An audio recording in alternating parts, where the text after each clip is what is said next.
요도선 목사입니다. 오늘도 주님을 사랑하고 복음을 사모하는 여러분과 함께 은혜 받게 돼서 기쁘고 그리고 반갑습니다.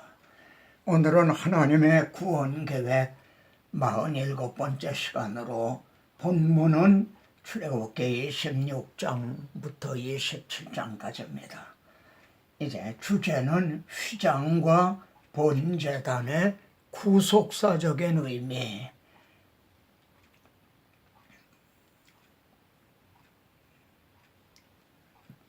26장의 중심점은 휘장으로 성소와 지성소를 구분하라 하는 말씀이 있습니다. 그러니까 성소하고 지성소 사이를 휘장으로 막으라. 그리고 증거궤를 휘장 안에 들여놓으라. 그 휘장이 너희를 위하여 성소와 지성소를 구분하리라.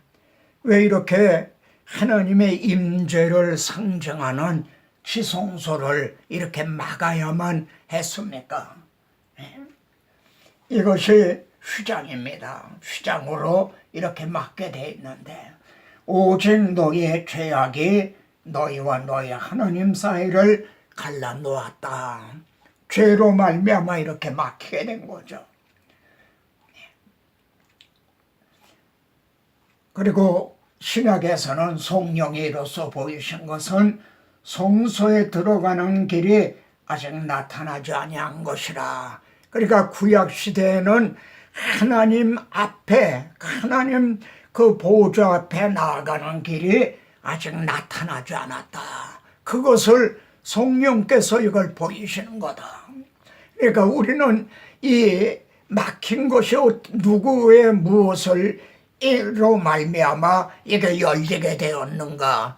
우리는 이것을 여기에 확고하고 이걸 증언해야 되겠습니다. 예수의 피를 힘입어 성소에 들어갈 담력을 얻었나니, 우리가 앞에서 상고한 대로 대제사장이 1년에 한 번 대속죄일에 그 속죄 피를 가지고 지성소에 들어가듯이 말입니다. 우리가 예수의 피를 힘입어 이제 그 지성소에 보좌 앞에 들어갈 담력을 얻게 됐다. 구약시대에는 성소에 들어가는 길이 아직 나타나지 않았는데 우리는 성소에 들어갈 담력을 얻었다는 겁니다. 얼마나 이게 엄청난 은혜입니까? 이것이 어떻게 가능해졌느냐? 그 길은 우리를 위하여 휘장 가운데로 열어놓으신, 휘장이 막혔던 걸 열어놓아 주셨다. 그리고 그 열어놓은 휘장 가운데는 새로운 살 길이, 전에는 없었던, 구약시대는 없었던 길이기 때문에 새로운, 그리고 생명으로 인도하는 길이기에 살 길이요. 그래, 주님은 내가 문이다. 나로 말미암아 들어가면 구원을 얻고, 또 내가 길이다. 나로 말미암지 않고는 아버지께로 올 자 없다 하셨습니다. 그리고 휘장은 곧 그의 육체니라. 오늘은 고난주간 중에 오늘 주님이 잡히시고 내일은 십자가에 달리시는 이때에 그 휘장은 주님의 육체를 찢으심으로 비로소 열리게 됐다. 이 말씀을 상고하니 더욱 뜻이 깊습니다. 이제 이 성막을 덮는 건 네 겹으로 사중으로 된 성막 덮개. 첫째는 청색, 자색, 홍색 실로 휘장을 만들지니, 이게 개역에는 앙장으로, 그러니까 맨 처음에 맨 속에 있는 그런 휘장입니다. 그 위에 염소털로 만든 걸 이제 가리고, 그 위에 붉은 수양의 가죽으로 한 걸 또 덮고, 맨 위에는 해달의 가죽으로 이제 덮으라. 이 해달의 가죽을 말하자면 물개의 가죽이라 이렇게 생각하셔도 됩니다.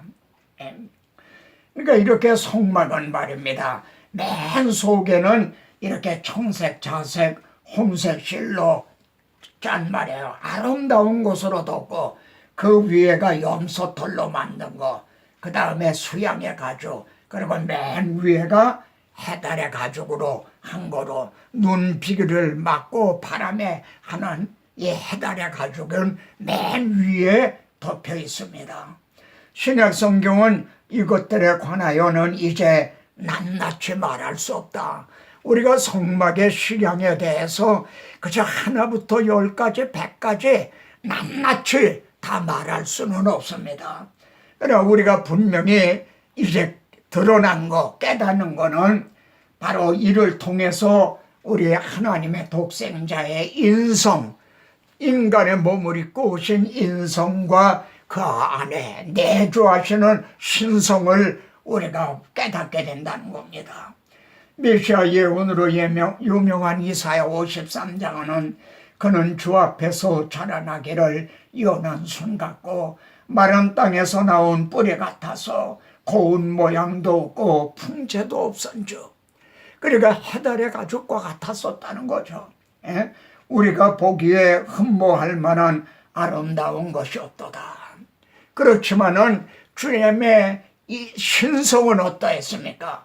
말씀의 육신이 되어 우리 가운데 거하심에 우리가 그 영광을 보니 아버지의 독생자의 영광이요 은혜와 진리가 충만하더라. 아름다운 홍색 자색 그 아름다운 실로 짠 그 하나님의 독생자의 영광이라고 말씀합니다. 이를 통해서 우리가 또 우리에게 적용되는 바는 말입니다. 우리들의 너희의 단장은 이렇게 외모로 단장을 하지 말아라. 오직 마음에 숨은 사람을 이렇게 썩지 아니할 것으로 하라. 이는 하나님 앞에 값진 것이니라. 그런데 우리들의 외모를 꾸미려 오르지 말고 속 사람을 말입니다. 아가서에 보면은 솔로몬과 술라미 여인과의 그 사랑 이야기인데 말이에요. 이 술라미는 이렇게 말합니다. 예루살렘의 딸들아, 내가 비록 고무나 겉은 이제 시골에서 포도원을 재배하던 처녀거든요. 그러니까 햇빛에 타서 까마잡잡한 거죠. 그러나 내가 속은 아름답다. 그래서 겉은 계달의 장막 같을지라도 속은 말입니다. 솔로몬의 휘장과 같이 아름답다. 여러분, 이것이 그리스도의 신부된 우리들이 이제 사모해야 될 말씀입니다. 사도 바울은 우리의 겉사람은 낡아지나 속사람은 날로 새로워지도다. 저는 이 말씀을 묵상하면서요, 이렇게 나이가 들어 늙어가니까 겉사람은 점점 낡아지지만 정말 속사람은 날로 새로워져야 되겠는데 속사람까지도 날로 낡아진다면 이것 때문에 탄식을 합니다. 다음에 27장의 중심점은요, 노수로 만든 본제단, 이게 중심점입니다. 너는 본제단을 만들되 그리고 제단을 노수로 만들라, 이렇게 말씀합니다. 이 성경에서 노수는 말입니다, 심판을 이제 상징을 합니다. 그래서 모세가 불뱀을 만들어 달았죠. 그것도 노수로 만든 뱀입니다. 주님이 십자가에 못 박힌 건 우리 죄를 위해서 대신 심판을 받으신 그걸 상징을 하고 있죠. 그런데 계시록에 등장하는 주님의 모습은요, 그의 발은 풀무에 단련한 빛난 주석 같고, 주님의 발이 말입니다, 풀무에 단련한 빛난 주석과 같다. 사탄을 발등상시킬 그런 발이라는 거죠. 그런데 본제단엔 말입니다, 뿔이 있다는 겁니다. 이 뿔에 대한 구속사적인 의미가 뭔가, 이렇게 본제단엔요, 네 구통에 뿔을 말입니다 달라. 하나님이 이렇게 명하신 거예요. 이렇게 말씀한 하나님의 마음이 뭔가, 계시록에 보면 어린 양이 서 있는데 일찍 죽임을 당한 것 같더라. 본제단에서 죽임을 당하신 거죠. 대속죄물이 되신 거죠. 근데 그에게 7뿔과 7눈이 있다. 예, 뿔이 있다는 겁니다. 그렇습니다. 이 십자가 복음은 믿는 자를 구원하시는 하나님의 최대 능력인 것입니다. 우리는 계시록에 보면 말이죠, 이 적그리스도에게 뿔이 어리다. 예? 또 이거는 거짓 선지자인데, 예? 어린 양같이 2뿔이 있고, 우리는 이 뿔만 생각을 해요. 왜 복음에 예수 그리스도에게 7뿔이 있다. 복음의 뿔이 있다. 그리고 복음을 증언하는 여러분에게도, 우리 성도들에게도, 십자가 군병들에게도 뿔이 있는 거예요. 예? 왜 이 점에 우리가 좀 확고해야만 되겠습니다. 그런데 성막은 말이죠, 문이 동쪽으로 나 있다는 겁니다. 예? 동쪽으로는 성막의 문. 근데 민수기에 가서 보면 말입니다, 동방 해돋는 곳에 진칠자는 유다 진영의 군기라. 이렇게 크게 4진영으로 해서 동서남북의 진을 치게 하셨거든요. 근데 유다 진영이 동방에 진을 쳐라. 근데 그냥 동방이라고 그러지 않고 동방 해돋는 쪽에 진을 쳐라. 왜냐하면 참빛 되시는 예수 그리스도가 유다 지파를 통해서 오시기 때문입니다. 근데 에스겔서에 보면 말입니다, 이제 그 바벨론 포로가 있는데 따라가셨던 하나님이 돌아올 때 말이죠, 나갈 때도 동문을 통해서 나가셨어요. 근데 돌아올 때도 성소의 동쪽을 향한 바깥문에 동쪽 문을 통해서 돌아오십니다. 그리고 말씀하기를 이 문은 닫고 다시 열지 못할지니 나 여호와가 그리로 들어왔습니다. 여러분, 유대인들은요, 지금도 메시아가 저 예루살렘의 동문을 통해서 이제 오신다, 이렇게 믿고 있습니다. 그래 예루살렘에 가보면 동쪽 문은 굳게 이렇게 벽돌로 말이에요, 닫혀져 있어요. 그리고 그 동쪽이 감람산인데 거기가 명당인 거예요. 그 많은 수많은 무덤이 있는 거예요. 예? 왜냐하면 메시아가 오실 때 자신들이 부활을 한다, 그렇게 믿고 있어요. 이 문은 닫고 다시 열지 못할지니 나 여호와가 그리로 들어왔습니다. 우리에게 메시아 그리스도가 동쪽에 진을 친 유다 지파를 통해서 말입니다. 내 이름을 경외하는 너에게는 공의로운 해가 떠올라와서 벌써 오신 거예요. 그래 치료하는 광선을 바라리니 외양간에서 나온 송아지같이 기뻐뜨리라, 이렇게 말씀합니다. 그런데 또 우리가 주목할 거는요, 성막들의 말이죠, 기둥과 그리고 휘장의 중요성입니다. 예? 이제 성막엔 말입니다, 이렇게 남쪽의 기둥이 남쪽의 수물, 북쪽의 수물, 그리고 서쪽의 열, 예? 그리고 문이 있는 동쪽에 또 기둥이 열, 그래 전부 합해서 60개의 기둥이 있었어요. 예? 근데 그 기둥 받침은 노수로 해라, 이렇게 말씀을 합니다. 그리고 가름대가 있어요. 기둥이 혼자 서 있으면 넘어지게 되거든요. 그러니까 옆으로 말입니다, 이렇게 넘어지지 않게 연결하는 가름대는 은으로 하며, 이렇게 명령을 하셨어요. 여러분은 이 말씀을 들으시면서 어떤 장면을 연상을 하십니까? 예? 저는 여기에 이게 성막들에 있는, 그러니까 양쪽에는 20개,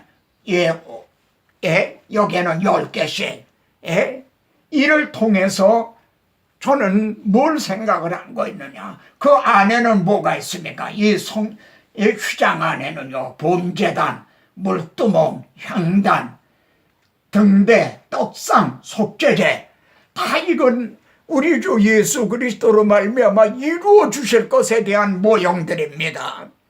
그런데 이 주님을, 이 복음을 중심으로 해서 말입니다, 이렇게 진을 치고 있는 거예요. 이걸 복음을 보수하는, 예? 그래 나는 이를 통해서 말입니다, 우리 성도들의 모습을, 바로 여러분들의 모습을 보고 있는 거죠. 보는 거죠. 예? 그리고 이게 가름대로 말입니다, 서로 손에 손을 잡고 하듯이 말입니다, 사랑의 띠로 하나가 돼 있는 그런 교회의 모습을 보게 되는 겁니다. 예? 이 성서 안과 밖은 말이에요, 구분하는 게 이 휘장입니다. 교회는 거룩할지어다, 이 성별된 거거든요. 근데 만약 이게 무너진다면 어떻게 되겠습니까? 성도들이 거룩해야 교회가 거룩한 거지, 뭐 예배당 청소를 잘 깨끗이 하라, 그런 뜻이 아닙니다. 이 점을 말입니다, 조금 더 구속사적으로 펼쳐보면 어떤 뜻이 되는가. 느헤미야서에 보면 말입니다, 느헤미야가 돌아와서 말이죠, 성문이 불탔으니 자 예루살렘 성을 건축하여 다시는 수치를 당하지 말자. 바벨론이 그리로 침략을 해왔거든요. 성을 다시 건축을 하자. 그러면은 성 안에는 뭐가 있습니까? 너의 형제와 자녀와 아내와 집을 위하여 싸워라. 그래서 단시일 내에 그 예루살렘 성을 말입니다, 중수를 이제 복원을 한 거죠. 그런데 이 말씀을 신약에서는 말이죠, 에베소서를 교회론이라고 말하거든요. 바울은 교회론을 말씀한 후에 끝으로 마지막으로 이렇게 말씀합니다. 마지막으로 뭘 말씀하는가? 하나님의 전신갑주를 취하라. 왜냐하면 이걸 대적하는 자가 있다 이거예요. 그러니까 성벽을, 우리가 집을 지은 다음에 맨 마지막에 담을 쌓듯이 말입니다, 대적자가 침략을 하지 못하도록, 그래서 대적하고 서기 위함이라 이렇게 말씀을 합니다. 그 안에는 말입니다, 이 울타리 안에는 뭐가 있느냐? 바울이 증언한 이제 교회가 있는 겁니다. 그리고 아내들아, 남편들아, 아비들아, 아유들아 한 가정이 있죠. 그리고 종들아, 상전들아 하는 기업이 있는 거죠. 이거를 대적하는, 무너뜨리려고 하는, 그리스도인들의 가정을 무너뜨리려고 하는, 교회를 대적하는, 그래서 하나님의 전신갑주를 입고 말입니다, 진을 치듯이 이걸 지키라는 거죠. 보수하라는 거죠. 그런데 말입니다, 여기는 하나님의 전신갑주를 입으라 그랬어요. 이거 싸움을 하는 겁니다. 근데 우리의 씨름은 하고 또 씨름을 얘기하고 있다는 거예요. 왜냐하면 전투는요, 싸움은 단체전입니다. 근데 씨름은 1대1이거든요. 그러니까 이런 걸 생각합니다. 성도들이 주일 예배를 마치고 세상에 파송을 받습니다. 한 주간 동안 씨름을 하는 거죠. 성도들의 100명이 있다 합시다. 그럼 100명의 성도들이 씨름을 해서 70%가 승리하고 30%는 졌느냐? 아니면 반대로 30%는 승리했는데 70명은 이제 졌느냐? 그렇게 되면 그 교회는 이기는 자는 이긴 교회가 아니라 진 교회가 되는 그런 경우라는 겁니다. 바울은 여기에서 그래서 하나님의 전신갑주를 취하라 했다가 우리의 씨름은 하고 1대1 이걸 말씀하고 있는 겁니다. 60개의 기둥 중에 말입니다, 기둥 하나라도 넘어진다면 어떻게 될까요? 그리로 이리들이 말입니다, 양떼를 물어가려고 이리들이 그리로 침범을 하게 되겠죠. 거기는 펄러덕 하고 무너지게 되겠죠. 오늘의 교회가 그렇지 않은가? 우리들의 가정은 그렇지 않은가? 그래서 베드로는 하나님의 참된 은혜의 힘을 증언하노니 너희는 이 은혜 위에 굳게 서라. 성도들이 말입니다. 성막의 그 60개 되는 기둥처럼 하나하나가 굳게 서야 된다는 겁니다. 그리고 바울은 나의 기쁨이요 멸류관인 사랑하는 자들아, 이와 같이 주 안에 서라. 정말 우리 한국교회 성도들이 정말 굳게 서 있는가? 예? 여러분을 주와 그 은혜의 말씀에 부탁하노니, 바울의 밀레도의 고별 설교입니다. 그 말씀이 여러분을 등에 든든히 세우사, 성도들을 세우는 것은 이 하나님의 이 구원 계획의 십자가 복음, 이 말씀이 든든히 세워주는 겁니다. 그래서 서 있는 믿음과 넘어지는 믿음이 있습니다. 정말 우리들의 성도들은 서 있는가? 예? 이제 우리의 이 말씀을 상고한 우리들의 기도의 제목이 뭡니까? 그 길은 우리를 위하여 휘장 가운데로 열어놓으신 새로운 살 길이요, 휘장은 곧 그의 육체니라.